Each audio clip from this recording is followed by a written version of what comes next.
Hello everyone. It is Monday. It is freezing. We've just went from like 40s and rain Saturday with a windstorm and some snow blowing in Sunday. And we still have some wind coming in today, blowing in some more snow this evening. So it's quite frigid. Feels like, like 20 degrees. So it's a day where it's really hard to get motivated to ride. I'm all bundled up. I can have a limited range of mobility. The horses are a little bit, still getting adjusted to the weather changing as well. So I decided that today I should do a little bit of in-hand work. So I'm going to showcase two of my horses. We're going to start with Faye. She's my 14-hand Hanoverian cross mare. She does eventing with me and another advanced student, and then she does a lot of dressage with a couple other lesser advanced students, and she is also a main part of my program for lessons with my walk trot riders. Recently she's been getting a little bit nippy and being a little bit extra grouchy to the younger kids. She knows that she can scare them by doing that, so she does it. And it's taken me a little bit of work to get the kids to realize that, they have to be assertive and tell her that she can't do nippy things. But it's hard for them to understand that, it's understandable. So I'm hoping that by doing a little bit of groundwork with her today, I can get her brain in a little bit more of a thoughtful mode.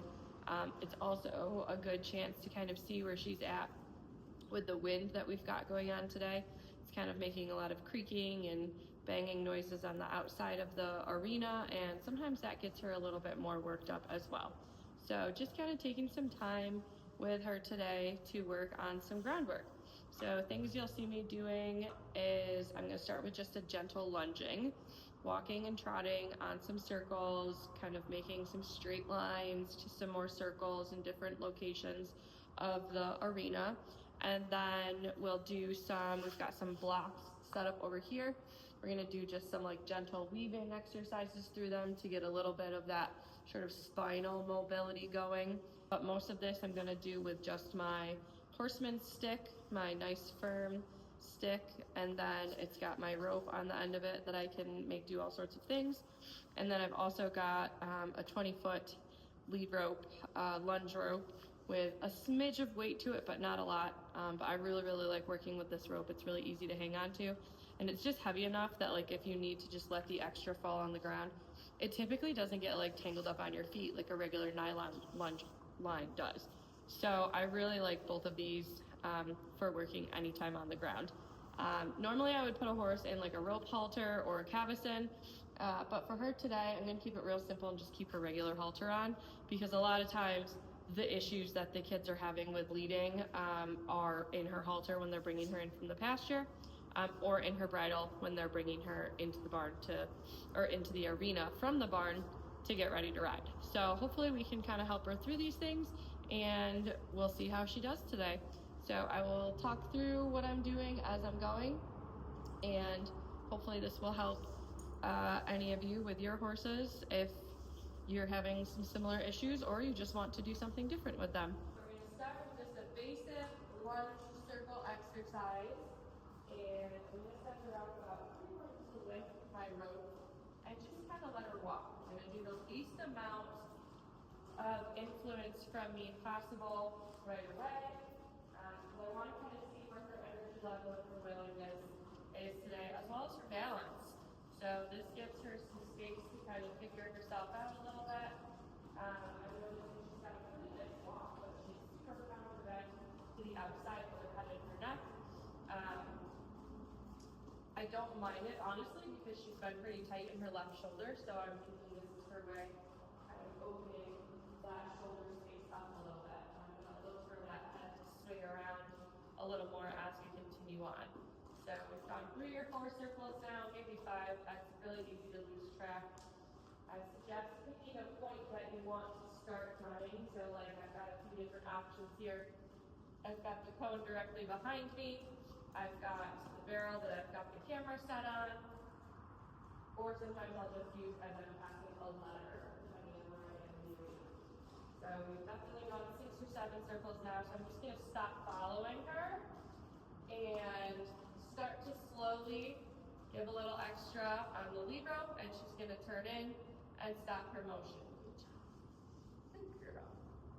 I don't love when they come all the way in towards me, but that was a pretty quick stop for her, so I'm not surprised that she kind of spun in, especially with how counterbent she was on that circle. So I'm gonna open my line to the right, drop my hand. Once she starts walking again, I'm gonna start to fill out 3/4 of the rope, and instantly I'm noticing she's counterbending this way as well, and then her walk is about the same. She's a little closer to me this direction than she was on the left side, which is a little bit interesting, but not surprising. She's getting a little more distracted this way, wanting to kind of stop and look at things more. So that's a little interesting, but otherwise, things are pretty much the same as they were on the left, which isn't bad. It's kind of helpful when things can be the same each side. It gives you a really good baseline to kind of start from. So as I'm letting her walk around, I'm again just noticing what her body's doing, what muscles are moving, what muscles aren't. Is there a certain area on the circle that she does a certain movement differently? And when I start kind of influencing her a little bit more on those circles, I'm going to look at what I can do to help her. So for example, if there's a spot, yeah, she just gave me a little lowering of the head, good girl. If there's a spot that she's like really diving in, then I'm going to use my stick and kind of push her out a little bit. And if there's a spot where she needs to bend a little bit more, then I'm going to use my line and my body positioning to help her do that bend a little bit more for me. Girl, so she's starting to slow down, so I'm going to go ahead and ask her to halt. That time was much nicer. She stopped as soon as I stopped asking with my body language to go around the circle. It didn't have to reel her in or pull her, and she just kind of slowly turned and stopped and looked at me and is giving me her attention. So that's really good. So other signs that you want to make sure you look for is relaxation. So sighing, blinking, licking and chewing, all of that stuff is a good way to see that your horse is relaxing. Through the body, the tail coming out, the hips swinging side to side, the belly moving side to side, you can start to see when the muscles like wake up a little bit more and start to wiggle as well. So you just want to watch for all of those types of things as you're working with your horses. So I'm going to go ahead and set her back up to the left. I'm going to point with my left hand, raise my stick in my right hand, and then as soon as she moves away, I'm going to come back to my neutral position. So now I'm going to try to influence her a little bit more. So I'm going to take up about half the amount of my rope, and I'm just going to be asking her for a little turn of her nose. Every couple of steps, I'm just going to help her remember that she can turn her nose left. And every time, yeah, we can see her start to slowly lower her head and neck a little bit more, which is great because the more she lowers her head and neck, the longer and more strong her back becomes. Okay, we're getting a little licking and chewing and some blinking right here, so this is great. Good. I'm sort of starting to kind of influence her rib cage a little bit. I can also see that when she does lower her head all the way down to the ground, her walk gets a little quicker and unbalanced. I'm not surprised by that. Also, she thinks I want her to trot by using my stick. Also not surprising. Sometimes that can happen and they're losing their balance. They're going to just go into the next gait. That's self-preservation for them. And so when she wants to lower her head and neck, she's losing her balance. And then I'm using my stick towards her rib cage, like my leg, and she's like, oh, that means trot, right? And really it just means bend. But because I'm doing the least amount possible, that little trot is going to happen. And I'm just going to kind of let it fizzle out and come back to me at the walk again. Girl. I'm going to look at her and try to lower that head again. She's kind of a little bit like, why are we doing this? You know I don't love groundwork. She really doesn't. But I think it's because it makes her vulnerable, puts her in a different place. She has to pay attention to her own body and her own balance. And she is the type of mare that likes to know every single thing that's going on. She gets distracted. So when she has not a lot of conversation coming from her handler or her rider, she tends to be a little bit more sassy, which is, again, not one of my absolute favorite things about her, but it's one of her traits. Girl. All right, so now I'm going to go ahead and ask her to trot by lifting my stick, and then as soon as she goes this way, I'm going to drop it back down and keep pointing it towards the middle where her rib cage is. As you can see, she wants to instantly put her nose right down in the whole peanut roll, which is great because she's going to stretch through that back. Trot's pretty nice. It's a pretty decent tempo. What I'm looking also is like just where the steps are falling. So again, I'm not influencing her a ton. Girl. The left hind should go to the left front. The right hind should go to the right front. They should be following a gentle curve. Good girl. So when they start to kind of hit these points where they're really hand, that's your sign that they need a little more support from you. If you're under saddle, we would be putting our right that leg on there, we would be closing our outside hand, you're a little half up. We're not under saddle, we're on the ground. We're asking her to use her stuff, give us a little stretch.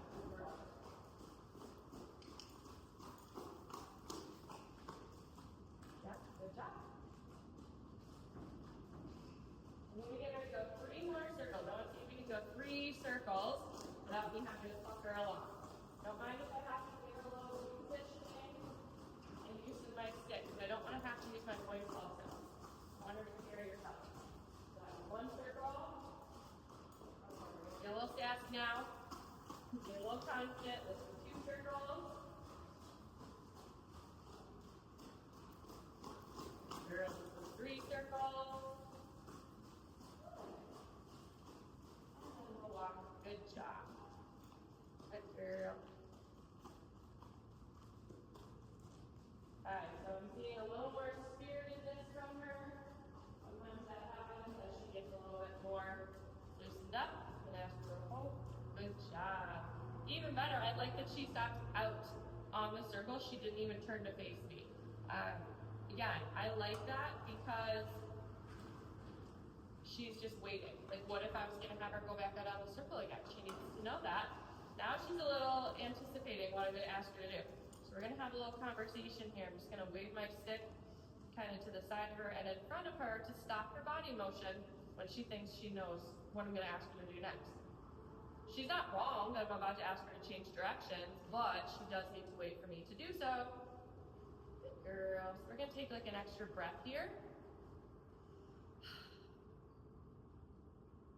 Yeah, that's a good breath. Good job. Sometimes if you take like a nice deep audible breath, so will they. So I'm going to take a couple more, just real big. And just let it out through my lips.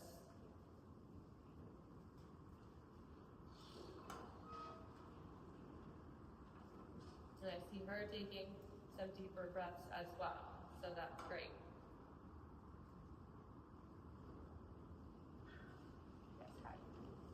He is my assistant sometimes. She doesn't actually do anything else, but she tries. All right, so now I'm going to send her out to the right. Girl. I like that she just went there nice and slow. She didn't start picking up on my movement until I gave her the actual cues to go out into that circle. So again, I'm just going to start working on building her bend through her body and through her head and neck.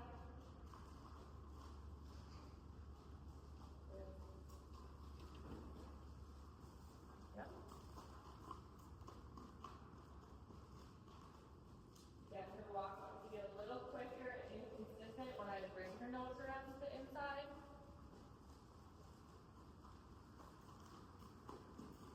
Girl. But she does have some pretty decent hind leg motion. So, and lots of good back muscle movement, so we'll take it. All right, instantly got that nose down, great tempo. Little on the forehand, but again, not bad to start out. She's also coming off from the day off yesterday, so sometimes she's a little bit more forgetful on her body and that person back. Good girl.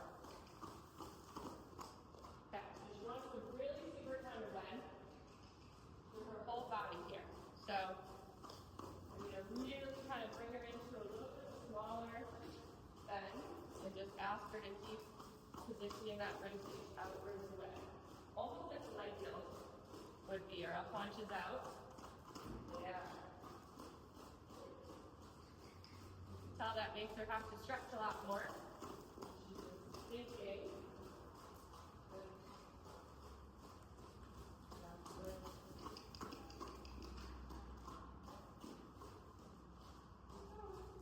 Good job. Yeah. So it's hard, and she's kind of looking at me for a little extra, are you sure? And I'm going to tell her yes.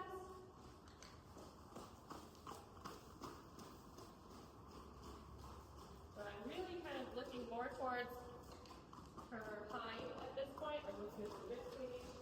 Oh, how dare I tell that rib cage to do something? So I didn't even actually touch her. And she is being oversensitive to that right leg area today, that right rib cage area where my right leg would go if I were riding. So I'm going to go back to in our trot circle.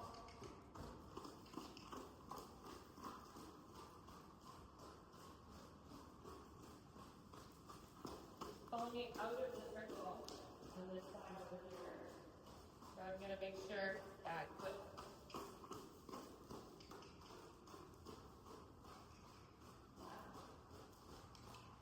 That's better.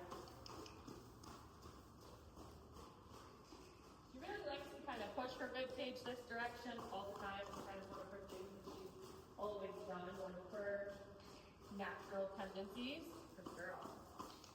So it's always kind of a little bit of a conversation that we've had to have.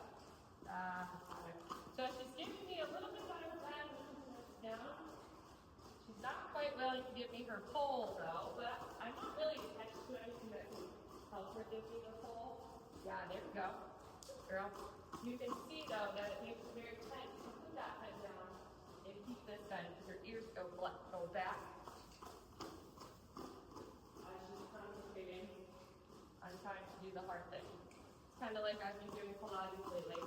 And today I had to do this crazy side bend, side plank, twist, feed the needle exercise. And it was very difficult. It took a lot of concentration. I'm not sure it did anything muscle or stretching wise, but coordination came together a little bit, so we'll take that, I guess. Good girl. So as I asked her to stop there, I got a lot of licking and chewing almost instantly, which is great.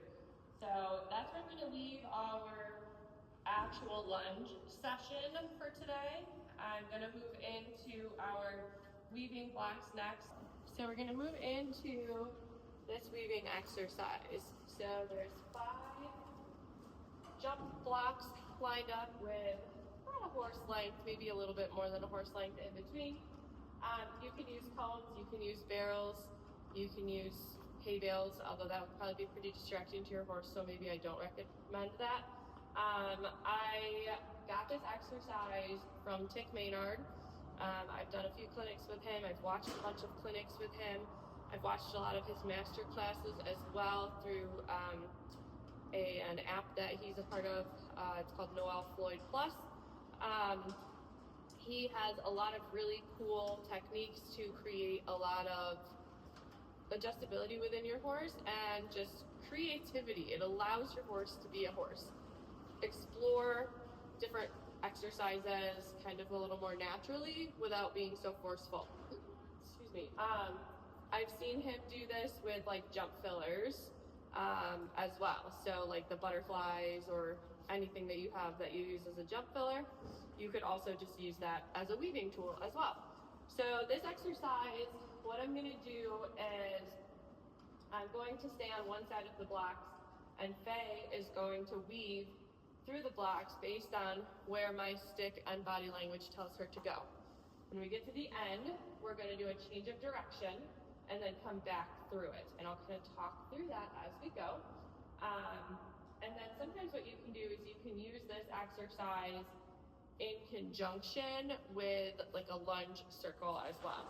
So I'll see if I can work that in a little bit and get a little bit more attention from her as we continue through it. So I'm going to position myself. Again, I'm gonna let my rope kind of just trail alongside me, and I'm gonna hold my stick so my rope is tucked in my hand. So instead of letting it drape like this, I'm gonna tuck it into my hand like so. And then that way I can drop it if I do need it. Then I'm gonna flip it back up and grab it if I don't. So this way the stick becomes sort of a guide for where I need her to be. So I am going to have the rope in my right hand and my stick in my left hand. We're gonna get started here. So she's gonna go outside. We'll bring her in. She wanted to kind of step behind me, so I brought my stick behind her shoulder to keep her going where I wanted. By the time she's coming in,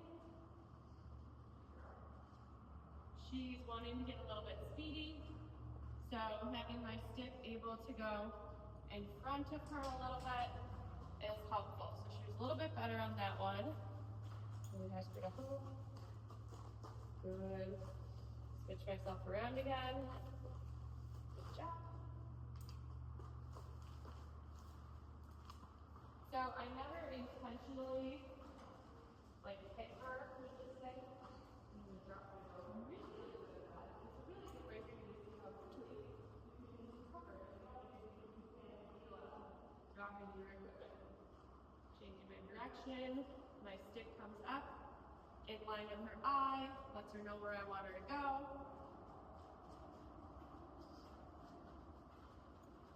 Perfect. So we can get a straight hold. So it goes straight up in front of her, nose. Good girl.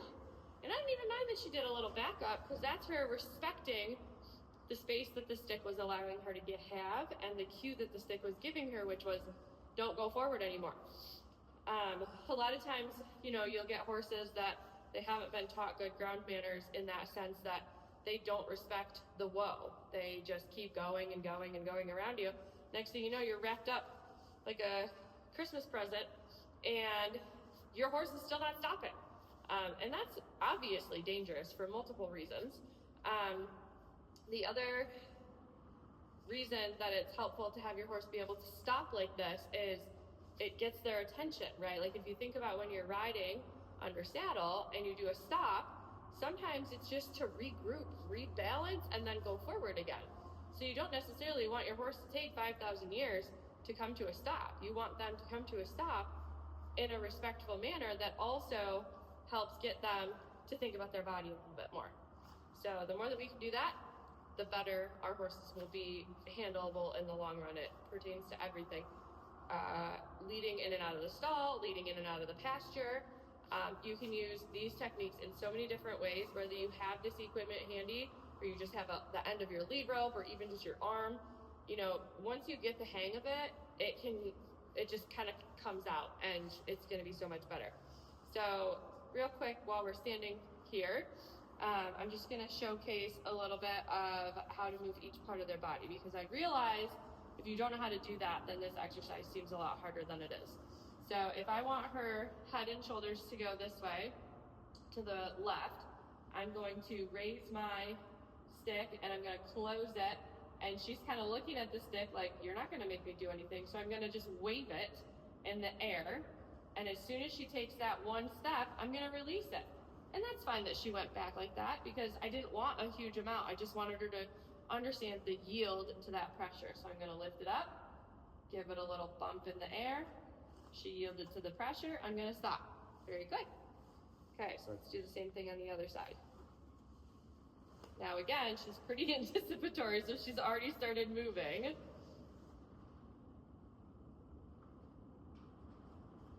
Good job. Good girl. Good.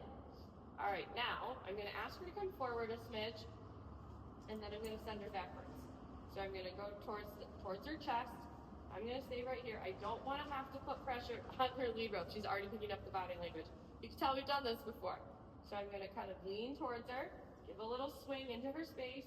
Every time she takes a step back, or even starts the weight shift, I'm going to lessen the amount of pressure I'm using. You think of your pressure scale 0 to 5. 0 being you're not even looking at the horse, like right now, I'm not looking at her, this is a 0, right? 1, I'm looking at her. 2, I start to give a little pressure. 3 is a bigger pressure. 4 is even bigger, and then 5 is a quicker tap to get the ask that we're looking for. We don't want to go to a 5 right away, obviously. As you can see, it startles them when you do it, but sometimes you have to in order to help them understand the aid that you're asking them to do. You don't want your horse to become a bully and be leaning on you. So as I'm going through this exercise, this is really, I'm just guiding the head and the shoulders through the exercise, and then when we get to the end, I'm switching bend and changing what hand I'm doing things with so that we can come back through the exercise again.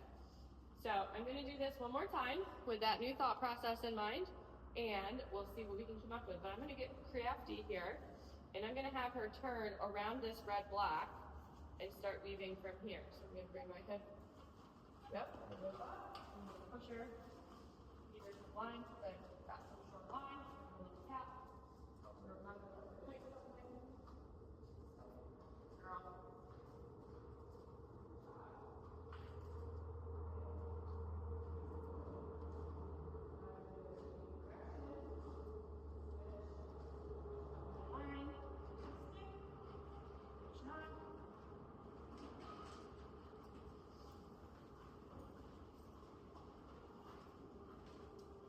Beautiful.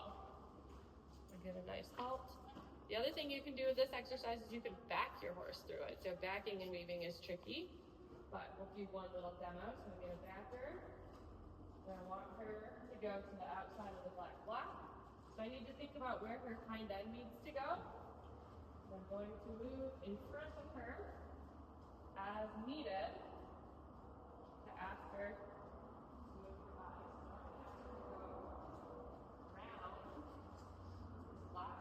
Kind of reaching towards the hip, but I want it to yield away from me. Yeah, so I want her right hip to yield to the left. Good girl. Good. She's going a little slow. It's okay because she's thinking real hard. Ask her to yield her left hip.